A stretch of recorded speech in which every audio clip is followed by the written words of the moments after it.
অমলকান্তি আমার বন্ধু। স্কুলে আমরা একসঙ্গে পড়তাম। রোজ দেরি করে ক্লাসে আসতো, পড়া পারতো না। শব্দরূপ জিজ্ঞেস করলে এমন অবাক হয়ে জানলার দিকে তাকিয়ে থাকতো যে দেখে ভারী কষ্ট হতো আমাদের। আমরা কেউ মাস্টার হতে চেয়েছিলাম, কেউ ডাক্তার, কেউ উকিল। অমলকান্তি সেসব কিছু হতে চায়নি, সে রোদ্দুর হতে চেয়েছিল। ক্ষান্ত বসন্তকালে দেখা বিকেলের সেই লাজুক রোদ্দুর, জামা জানুনের পাতায় যে নাকি অল্প একটু হাসির মতো লেগে থাকে। আমরা কেউ মাস্টার হয়েছি, কেউ ডাক্তার, কেউ উকিল। অমলকান্তি রোদ্দুর হতে পারেনি। সে এখন অন্ধকারের একটা ছাপাখানায় কাজ করে। মাঝে মাঝে আমার সঙ্গে দেখা করতে আসে, চা খায়, এটা ওটা গল্প করে, তারপর বলে অতি তাহলে।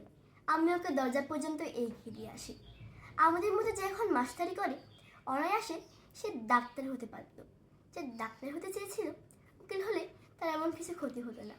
অথচ সকলের ইচ্ছে পূরণ হলো এক অমলকান্তি ছাড়া। অমলকান্তি রোদ্দুর হতে পারেনি।